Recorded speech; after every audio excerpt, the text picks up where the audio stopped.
Hey, looky here. Rainy day. Get away from that steering wheel. So, it's interesting. Think about this now, okay? Think about this. You're supposed to have a hands-free phone, right? Who would think that the laws would allow a hands-free steering wheel? I mean, come on. Think this through. The laws say that you're not supposed to hold a cell phone while you're driving down the road. But yet now, the laws say you don't have to hold the steering wheel as you drive down the road. I mean, is anybody resonating with this right now? Think about this. Once again, hands-free cell phone use. Now we have hands-free driving use. I mean, now, come on.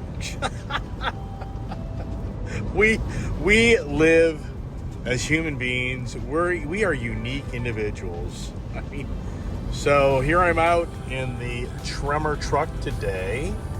This thing is just so badass. I mean, what I've learned though, for anybody out there, when you go to the sport driving mode, this goes to the four-wheel auto automatically, and you can actually keep it in the sport mode by going to two-wheel drive. So I override the four-wheel auto down there and make it two-wheel.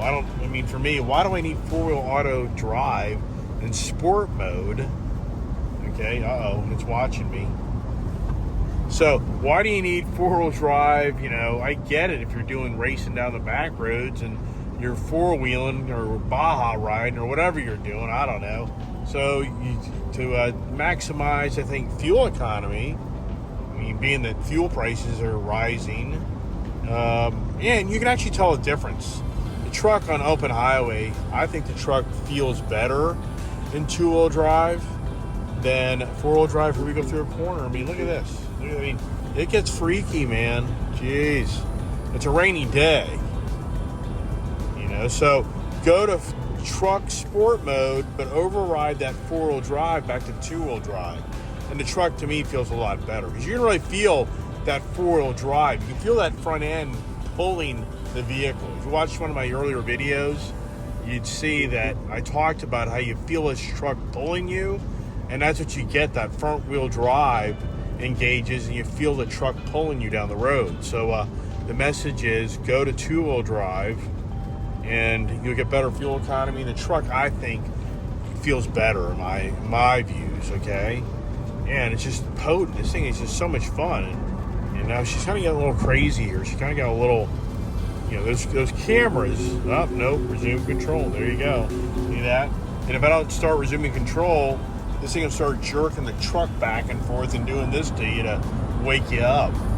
But hey, I'm pretty impressed with the rain factor of the adaptive cruise, and that's pretty good because earlier this morning I dropped off my Toyota Avalon at the dealership to get serviced, and when I was standing there leaving the dealership, I saw a nice Sequoia TRD lava rock pull in. It's pretty cool looking. That's kind of those things where either you kind of like that look or you don't, but the reason I'm talking about the Sequoia, I had a 2013 Toyota Sequoia just when Toyota was bringing the adaptive cruise into the marketplace, and that vehicle, the technology sucked.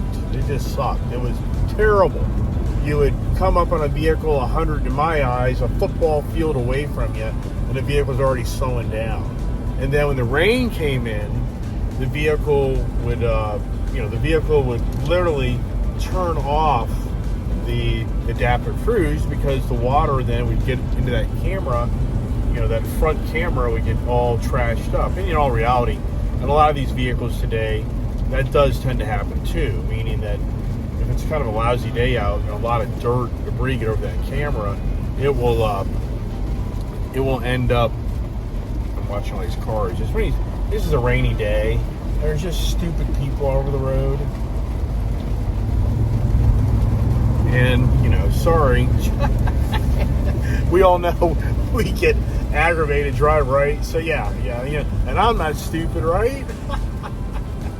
Should probably edit that out, right? Hey, what the hell is this guy talking about now? Well, when you live behind the wheel of a car like I do every day of my life, and you deal with this traffic in this DC area, it's incredible how many people don't know the laws. And here's changing the subject, but just so you know, when you're in the left-hand lane, I don't care how fast somebody's coming up on you, you have to move over. That's the law. You have to move over. I don't care if you're going 90 miles an hour in a 55 mile an hour zone, a guy wants to go 100, you have to move over. The faster vehicle gets precedent in the left-hand lane. I don't care if they're breaking the law or not. You're not the police officer. Unless you want to do a citizen's arrest, good luck. You have to move over. And even, it's incredible how many people drive the roads. And trust me, I'm like you. Well, that guy should be ticketed. Yeah. Have you seen a police officer ever pull over a person in the left-hand lane going the speed limit or below the speed limit and holding up all the traffic? I've never ever seen it. I wish somebody would weigh in on that in my comment section. Oh yeah, I'm a person that actually got ticketed for that. I'm a person that actually, got a violation being in the left-hand lane, and I was going so slow that person, So here's the fight now. This guy here, he wants to play the game of, I'm going to be in the left-hand lane. This is the guy here right in front of me. Right there, that guy there, he's going below the speed limit, doesn't want to move over. So that's why we get aggressive driving. If people would follow the laws, follow laws, yeah, right. All right, so back to the adaptive cruise in this truck. It's really great, and the reality is that the older technologies that people ride around now, it's not near what we have today. That's what's pretty cool. Is Ford, in my eyes, is doing a really good job, and GM's got the new Highway Cruise or Cruise Highway or whatever it is. Theirs is even going a step further. All this technology today with these vehicles, it's just incredible how we are advancing at incredible speeds. And I've talked about this in other videos about how, you talk about the Industrial Revolution. I always go to the Industrial Revolution conversation because that's when man started making machinery to, let man move around without having to use horses. I know the trains were around, but the Industrial Revolution started changing, the transportation capabilities. And as I've mentioned in our videos, if you look at technology, you look how long prior to the supercomputer age, if you look at that, it was decade increments of advancement in technology. And today's, incredible advanced technology. I just went by the Carvana elevator thing that I'm going to probably talk about in another day. That would be pretty cool.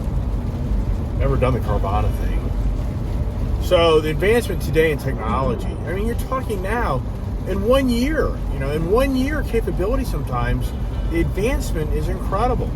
You go 3 to 5 year increments in technology today, it's like a 10, 20 year advancement if you go back to early 1900s, and maybe even 30 years. So today, when you buy a car, it's already outdated, like your cell phone is within a year to 2 years later. Meaning that I've got a lot of 2020 vehicles, and already by 2022, 2023, they're already going to be outdated with the technology that's available. Just as an example, this Blue Cruise of Ford, that'll start being put in many, many vehicles. But yet my 2020, Explorers, that doesn't have it. My 2020 Tremor truck, it doesn't have it. My 2020 Mustangs, they don't have it. 2019 Ford Expedition, that doesn't have it. I can just start going through the list of vehicles that I own presently that by 2023, 2024, 2-3 years later, 4 years later, it's going to be incredible how outdated these vehicles already are. It's just incredible. So, the exciting news with this Ford Tremor F-150 it has really a lot of nice technology in it, and it's really great. Yeah, I know. It's the F-150 conversation again and again. And here we are, 46-degree day, and it's a good old rainy time of year, change of season. And everybody talks about climate change these days. And my theory is our climate is a month late. And what I mean by that is I think now, basically, November is like October. And then December will be like November. And then you kind of go like the spring months. I think that June is more like May. And I think Mother Nature is now like a month later. I just think that, because if you look around here, this is November. This is November 2nd. And we still have a lot of greenery and a lot of, leaves. And if you watch my Cut My Grass video, last cut of the season, which I'd say that's 50-50 on that, because we had such a nice, mild, warm October. We had a very warm October. So, and typically, Octobers are nice, but you get some pretty cool days. We really didn't see much of that. So now, is November going to be more of the October month? And by the end of November, if most of these trees don't have leaves off of them, and it's going into December, then yeah, there's my theory. I've been preaching this for years, that I think that we're now a month behind on the actual change of seasons. So that's a whole other, climate. Are we really? For me, is mankind really smarter than Mother Nature? I'm sorry, I just think that, oh my gosh, it's just us humans, we're notorious for mistakes. Come on. What is mankind's biggest challenge? We all make mistakes. So everybody gets on this page in life that all of a sudden we know all the answers, and we don't. I can remember in 1973, 72, sitting in line with my father for hours. Nature is now like a month later. I just think that, because if you look around here, this is November 2nd, and we still have a lot of greenery and a lot of, leaves. And if you watch my Cut My Grass video, last cut of the season, which I'd say that's 50-50 on that, because we had such a nice, mild, warm October. We had a very warm October. So, and typically, Octobers are nice, but you get some pretty cool days. We really didn't see much of that. So now, is November going to be more of the October month?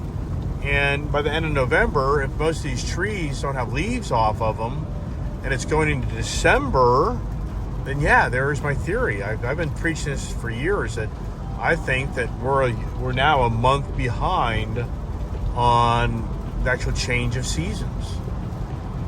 So that's a whole other, climate. Are we on end at the gas station to get gasoline in California? And we actually had an odd or even license plate that decided what day we could go there. And I just, as a little kid, I'm being 10 years old, 11 years old, being told that by the 80s we would be out of oil. The world would run out of oil. That was told. I'm telling you, back in 1973, 74, gas crisis, the Middle East choking us off, we were told by the experts, by the 1980s, the world oil supplies would be no longer exist.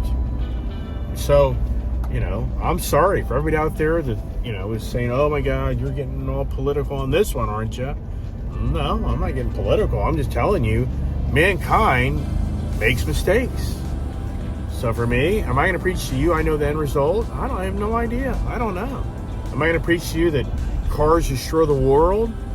I'm not going to preach that. I don't know, man. I really think that when it's all said and done, that the environment, the natural, makeup of the world, there's going to be like an eye-opener. Like, wow, Mother Nature's smarter than we realize. Did that really resolve all the problems? getting cars to be electric? I don't think so. Pretty impressive. I'm here going around the DC Beltway, hands-free. I mean, look at this. Rainy day. A lot of traffic. I'm trying to keep my phone away. Otherwise, this thing gets a little crazy on us. So you can kind of see there, starts knowing that I'm doing things, you know. It's crazy. This guy here, don't do that. Jeez. So it's just incredible, man. Like I was telling you earlier, the advancement of technology in these cars, I mean, they're computers. And that's the language today. If you're a technician today, it's like, yeah, I'm going to computer school to figure out how to work in these cars. I mean, this is, you know, even electric cars get here in the masses, which, yeah, I can't.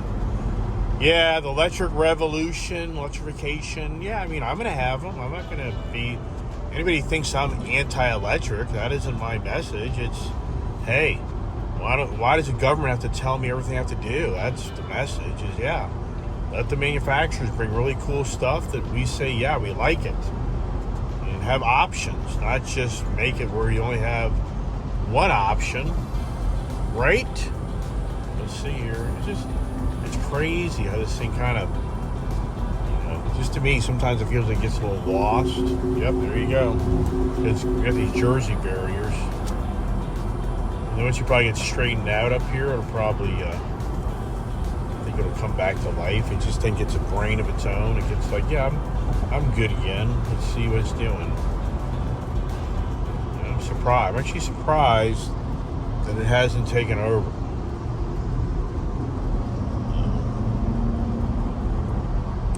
Very surprised.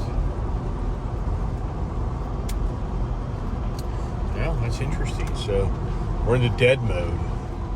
Some days I drive around and, you know, like right now I feel like I'm in California as a kid. There we go, look at that. And some of you are like, well, why would you think you're in California? Well, it's because in California, in the fall and the winter months, it just rains. All it does is rain.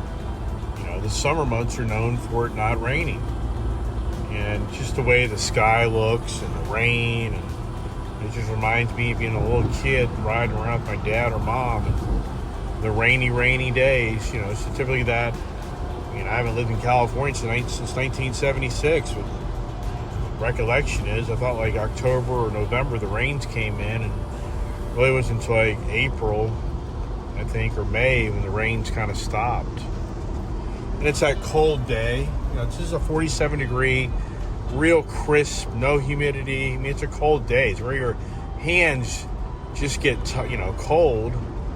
Your body just gets cold because it's just a dry, cold air. You know, versus like a few weeks ago, we had 60 degree days, but it was so humid out. The truck's doing a great job. I mean, as I drive this more, so I'm at 3,200 miles on a truck. And when did I buy this truck? You know, for me, I'm gonna say September. I don't know, man. Jesus Christ, anymore. I'll say August. I don't know. So here we go. She's back.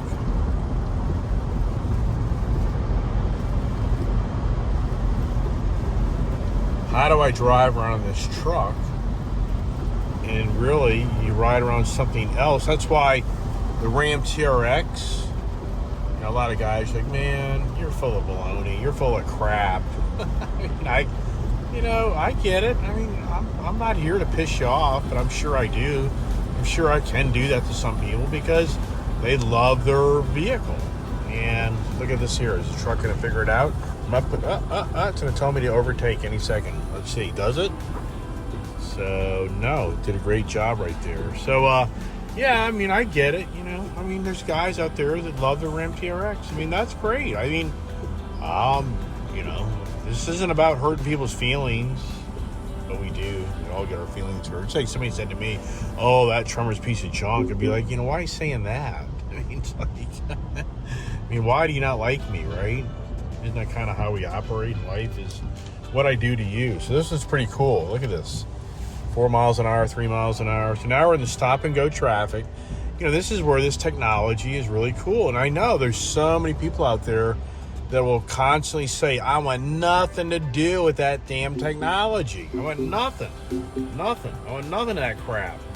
But for me, I live behind the wheel of a car every day of my life. You may think I'm making that up. If you watch my videos on a regular basis, I'm on the road 7 days out of the week, man. I live behind the wheel of a car. And having this type of technology for me, it's just really nice. Really nice. So when I get in a car that doesn't have this technology, yikes. But anyway, so we're here at 3,200 miles, and this truck, every time I drive it, I'm just like, nice. And so that's why I was bringing up the Ram TRX and the Raptor, And here's the thing for me, I've preached so much in these videos that this Tremor F-150 is like a Raptor truck, and I know that, some people are like, yeah, that guy's drinking Kool-Aid, man. But, no, this truck is just really, really nice. And, yeah, would I like to have a Raptor? Yeah, I'd love to have a Raptor 37. I really would. Is it going to happen? It's not going to happen. And people are like, well, why is it going to happen? Well, it's because the dealers are getting prime money for product. And so why do they need to give me a vehicle at a deal when they know that every their brother out there, I wouldn't say everybody, but when they know that people are going to pay $25,000 over? And it's just economics. If you're a business person and you can make $50,000 off the sale of one vehicle, wouldn't you do that? I would. What's interesting today, I was talking in great depth yesterday of what I'm witnessing with big business, and really it's turning into a monopoly. This country's literally letting big business and big media run it now, and it's a monopoly. I hate to break the bad news, everybody, but you're as a consumer, you're helpless. What are you gonna do? Because so many people walk in the door of businesses and will pay whatever they have to pay. So how as a consumer, how are you gonna threaten a guy? Well, I'm not gonna buy that Raptor. I ain't paying $25,000 over. And next guy walks in the door, I'll buy it. So where's that going, right? So we as ourselves are just feeding the addiction. Which look at me, right? Hey, look at that vehicle.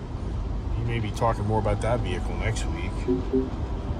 That was a Voodoo Blue 4Runner, which I ain't getting a Voodoo Blue, but that'll be another video for all of us to watch. Yeah, watch the road. It's bossy as hell. So back to Ram TRX, and oh my God, man, it's just, I witness it all the time. And I'm going to tell you, a lot of you watch my videos, and I disclose a lot of information, and I'm not embellishing here on how I haven't ever paid stupid ADM. Look at that. This guy doesn't like me. Saying, what are you doing, dude? What are you doing? So I have paid a little bit of ADM, and no way. I have never paid $20, $30, $40, $50,000 just to have a car today instead of waiting it out. It's just, oh my God. But here's the thing. It's wealth. There's so many people at $50,000 laying around. That's nothing. It's nothing. It's nothing. And that's the danger. We're now living in times where 25, 50 grand, who cares? Whip-de-doo-dah. That is so dangerous. That's a huge warning signal to anybody of where our country is right now in the economic times. Meaning that everybody and brother just thinks that it's cool to spend as much money as you want. It's not a big deal. And I've witnessed this before. Yeah. Yeah, it's not the doom and gloom video. So you're just really feeling for me. It's like, hey, everybody, be careful. Be really careful what we're getting ready to see play out. So just be smart, And for me, like right now, I'm doing something, and it's the same thing. I got a deal going right now where I can get a used car, but this situation here, it's a Carvana deal, and believe it or not, it's actually a pretty good deal. But here's my concern: I think when I see this vehicle, and this vehicle is going to be coming from New Mexico, yeah, start laughing. Yeah, I know, I'm laughing too. But I think when it arrives, I'm big, oh, okay, now I get why this vehicle was below kind of market values. Yeah, I get it, because it's beat the crap out of. But here's the good news. The way Carvana, and that's what I'm going to do. I'm doing a whole Carvana purchase. That's my next video that will probably play out, if things play out on the other end of, you know, making the monies work. That'll be next week's big video. And the you know, for me, I really want to do a Carvana purchase, because I've heard so many people, you know, I haven't a lot, but there's some people there who say I'd never do deal with Carvana. But Carvana's disclosure says that if you want a vehicle and you buy a vehicle, you commit to the vehicle, which right now, technically, Tuesday of next week, I'm going to be going to a Carvana glass tower and picking up my vehicle. And the disclosure says I opted for pickup in person versus delivery, because the Carvana place isn't really out of the realm for me to go to. It's not that far. I drive by like every day. If you watch my videos, I've pointed out a few times. So their disclosure is that until you take possession of the vehicle, the electronic transfer of funds does not happen. So meaning I've committed to the vehicle, and they're saying that until I actually approve the vehicle, they don't take your money, which I believe that, because I haven't seen them take my money so far. Number two, they say you have 7 days to keep the vehicle, and if you don't like the vehicle, you can return it for a full refund of your monies, with the exception of any damage done to the vehicle, and or you have a 400-mile threshold and 7 days of driving it. Anything over 400, it's $1 per mile for you to drive that vehicle over 400 miles. If you go 500 miles, you're going to have $100 extra deducted out of your monies you paid them. So to me, if this is all factual, that's why I'm doing this, because hopefully my YouTube channel grows and I can tell people, oh, hey, Carvana, it's a great experience.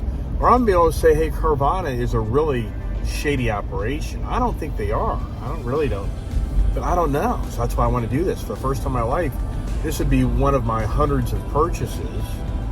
Yeah, you heard me, hundreds. I mean, conservative 100 plus purchases in my lifetime. I want to be able to say, yeah, I bought a car through the internet. You know, I went to the internet, I shopped their website, and I went through the procedures. You know, getting the verifications of this and that and that and this to, you know, for them to finalize the deal. And then they're going to ship the vehicle from New Mexico. I've seen the Carfax report, and the Carfax report says that this vehicle had one owner. It shows that the vehicle averaged 7,000 miles a year, and in no accidents, regular maintenance schedules. But the concerning thing I have with the vehicle is they take, to me, a generic picture of this vehicle, and and I'll just tell you what it is. It's a Toyota 4Runner Pro Cavalry 2018, which I own.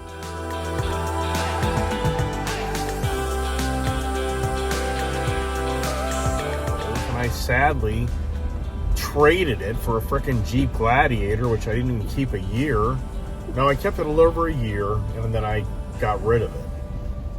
Those V6 motors and the Jeep products, it's like the total, and just a disgrace to see how they're charging $80,000 for a 392 motor in a Jeep. I mean, oh my God, shit, no thanks. So I parted with my Jeep Gladiator for my Ford Shelby Super Snake F-150 I have, but prior to May of 2019, I actually traded my 2018 factory ordered Cavalry Blue 4Runner that was a great vehicle. I should have never let it go. I was a fool to let it go. I should not have traded that out for that Gladiator. Should have done something else. So now, here it is. You know, now I'm getting ready to buy back the Cavalry Blue 4Runner Pro, Terrier Pro. And I found one on Carvana at a really good price. I think a great deal. But it's coming from New Mexico, sight unseen. But here's my point. So I'm saying Carvana claims that I can go and look at the vehicle, and before the money's transferred, I can decline it. Let me finish this up. All right, so now I'm kind of disclosing my next adventure is Carvana adventure. And as I was just saying there at the end of my conversation on how what I'm intrigued with Carvana is, if it's factual, which I think it is, that I can get them to ship a car from New Mexico. And somebody would be like, oh my God, dude, you're crazy, New Mexico. Well, here's the thoughts. New Mexico, you know, it's a very country, rural, you know, I don't think this vehicle has been city driving. The only concern I would have is it done a lot of serious back road driving. You know, that would be a concern because there's so much, you know, rough country out there that you could have a lot of free-spiriting fun with that vehicle. But I don't know. I don't think that's the case, but you never know. And the great news is, my understanding is that you can look at the vehicle. I don't know if they let you test drive it. That could be a deal kicker there for me. Is, you know, for me, I'd like to, you know, I would like to be able to drive the vehicle before I purchase it. You know, so two key things for me in this transaction.